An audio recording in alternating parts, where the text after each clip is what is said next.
Welcome everybody. We're on to proposition 10. This is a good one. So let me get into it.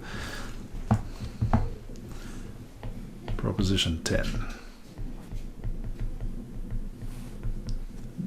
We were saying last time, finally we get to use Pythagoras' theorem, and this proof has like, I don't know, 6 occurrences or something. It's okay, if a straight line be bisected, and it has the parallel postulate as well. If a straight line be bisected. Have we seen this parallel postulate before? Yeah, I think so. Maybe once. I didn't have time to flick back through my book to find it. I think we've used it somewhere, but maybe only once. Right. At most twice, I think. Yeah. Cool. Okay, so here's a straight line, AB. We're going to bisect it at C. And a straight line added to it in a straight line.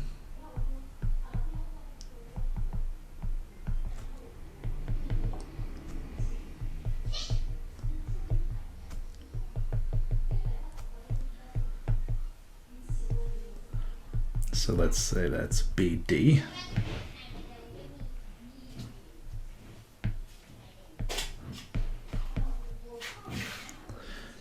They look a bit too equal. It's not intended. The square on the whole with the added straight line.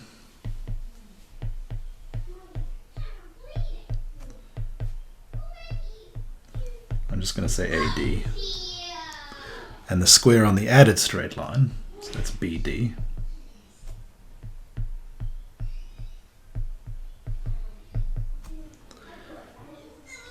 Are together double of the square on the half.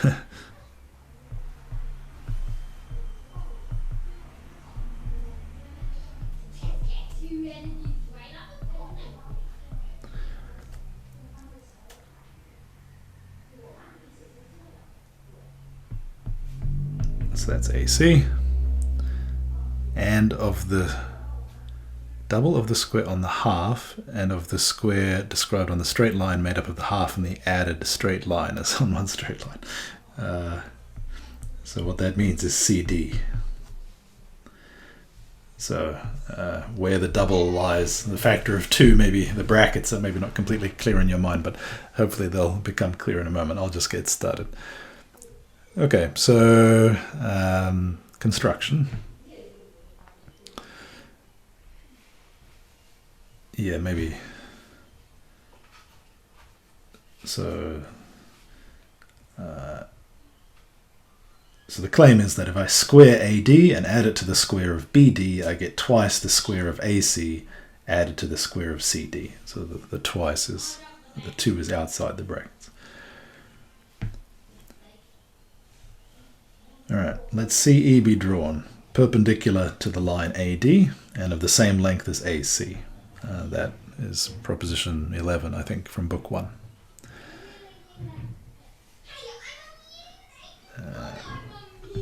E.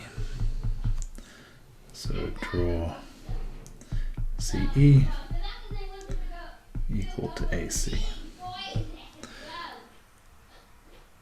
Let EA and EB be joined. Through E, let EF be drawn parallel to AD.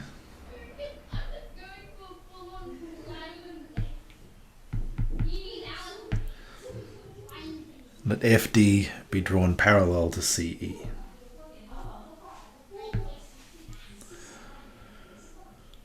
All right, that's proposition 31. Okay, so now I think that's all I need. I'm going to come back to the construction. I'll start arguing on the second board. Okay, so proof. Since EF falls on parallel lines ECFD, CEF and EFD form 2 right angles.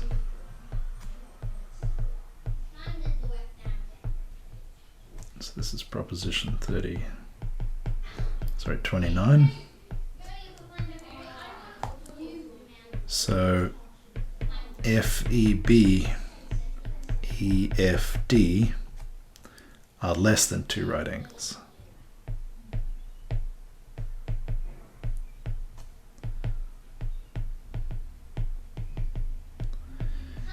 Simply because the angle FEB is part of the angle FEC.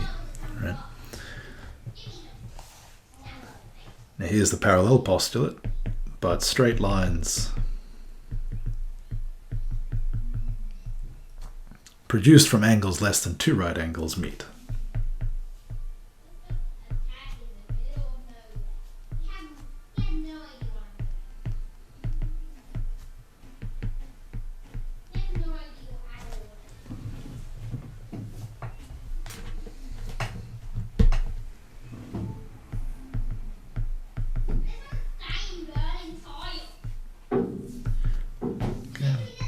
Parallel postulate, postulate 5.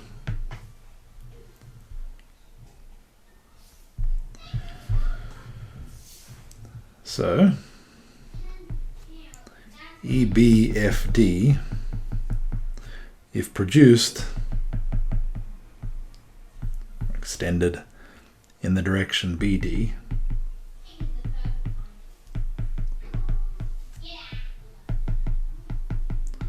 meet. Okay, so I'll draw that in the diagram here.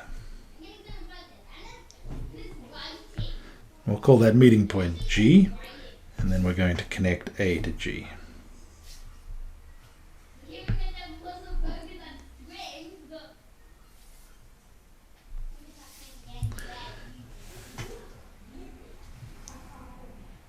Okay, so here we go. Since AC equals CE. Is that clear? Yes, by construction. EAC equals AEC, postulate 5, and the angle at C is right.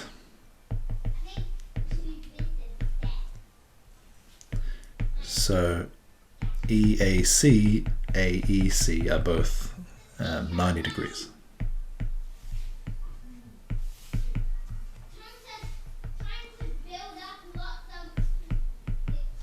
Sorry, half a right angle, which is not 90.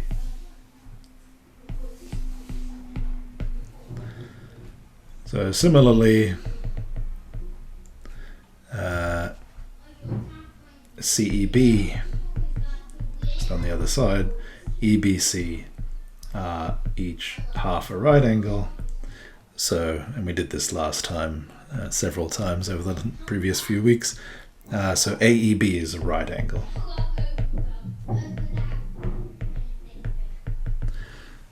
Okay. Now we're going to use that because we're going to apply Pythagoras to a bunch of triangles now. And the final step will be this triangle AEG, which is, of course, the same angle as AEB. Okay.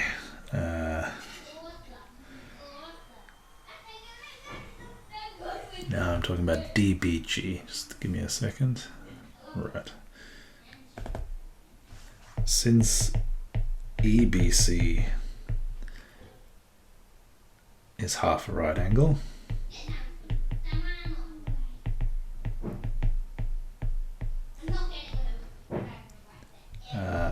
so DBG is also, but BDG is right.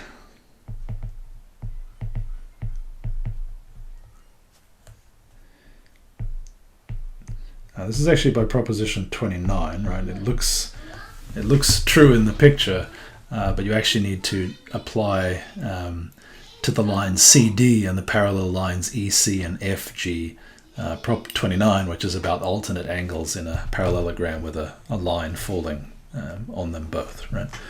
But so it follows that BDG is equal to DCE, which we know is a right angle by construction.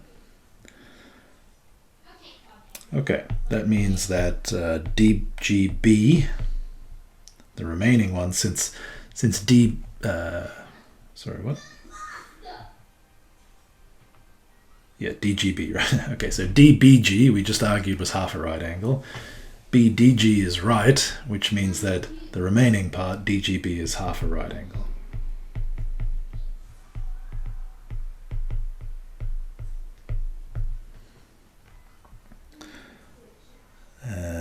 Okay. So that means DGB and DBG are equal. So that means that by proposition 6, BD equals GD.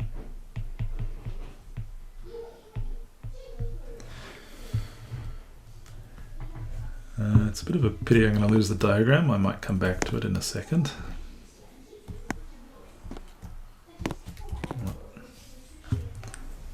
Why? I think there's something odd with the orb cam because I'm attached to 2 orbs or something.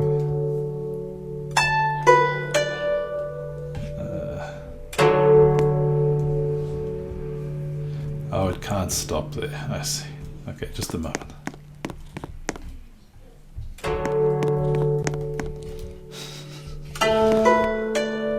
The other orb was taking up that spot, so the orb you're attached to couldn't actually move to it. That was what was happening there. Okay.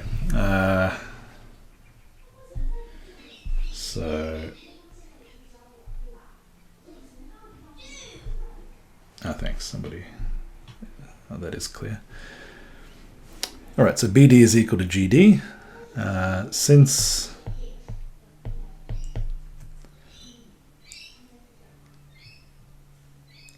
EGF is half a right angle,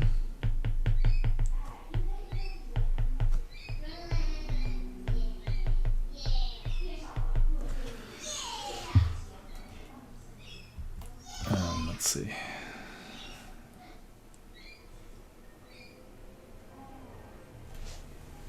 Oh yeah, that's right, because that's BGD, right?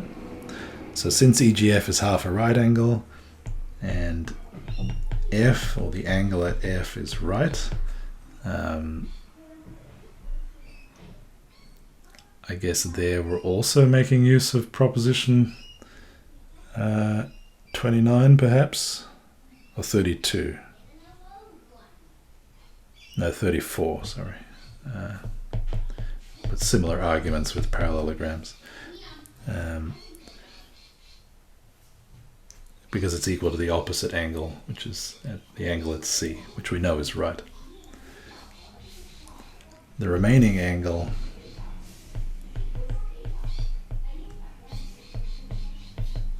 FEG is half a right angle.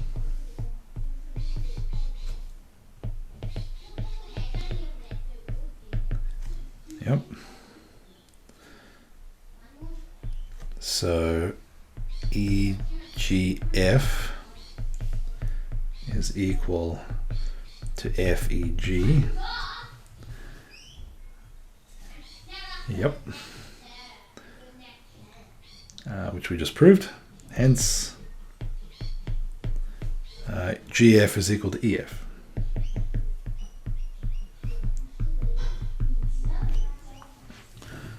All right. I'm going to switch back to the first board now and just finish the proof on the side of the diagram. Okay, so we've proven that GF is equal to EF, and now we're going to do Pythagoras a bunch of times. So maybe I'm just going to write the square on EC as EC squared, forgive me. So EC squared is equal to CA squared, right, because they're the same length. So that means that EC squared plus CA squared is equal to 2CA squared. But EA squared is equal to EC squared plus CA squared. That's proposition 47, Pythagoras. So EA squared is equal to 2CA squared.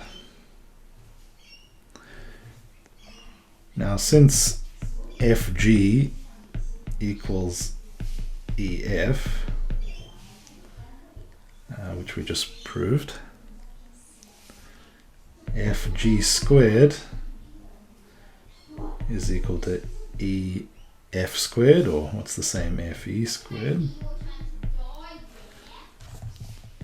So GF squared plus FE squared is equal to 2 EF squared. Okay, but by Pythagoras, EG squared is equal to EF squared plus GF squared, which is what I just computed is 2EF squared. Proposition 1.47. Now, EF is equal to CD. Why is that? Oh yeah, okay, they're opposite sides of that rectangle, right? So that's proposition 34. So the square on EG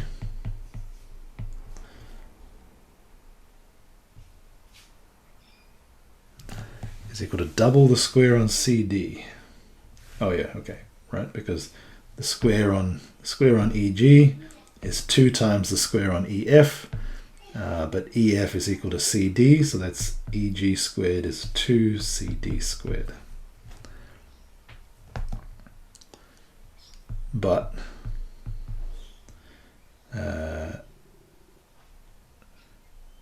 EA squared is 2CA squared.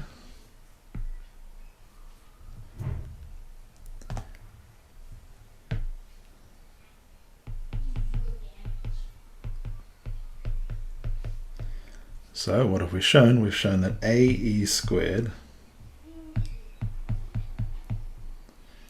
plus EG squared is equal to 2CA squared plus 2CD squared. So that's 2CA squared plus CD squared. And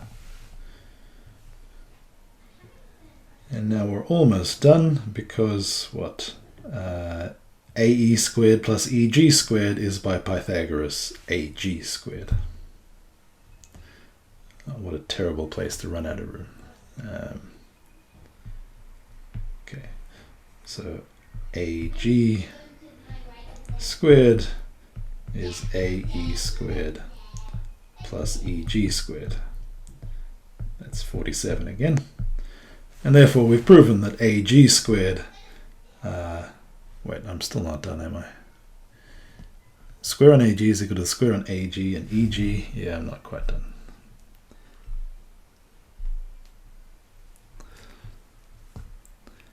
Therefore, AG squared is equal to twice the square on CA and CD.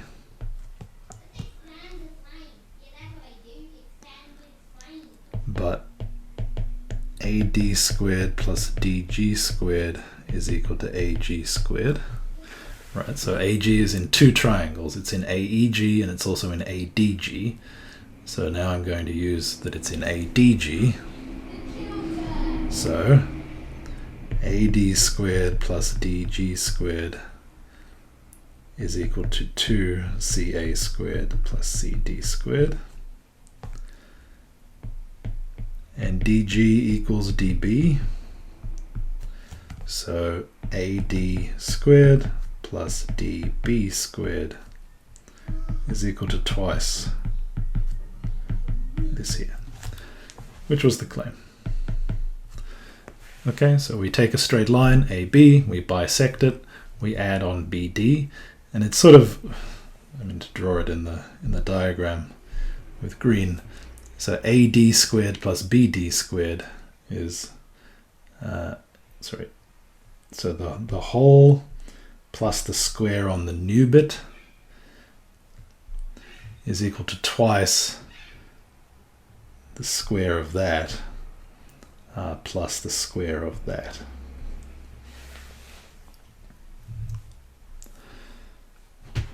Okay, so that's it. Any questions? So this proof is very similar to the one I did last week. It's essentially some of the constructions and, well, obviously the Pythagoras' manipulation is the same, but even the half right angles to use the isosceles triangle to kind of construct the triangles to make it work is very similar. I wonder if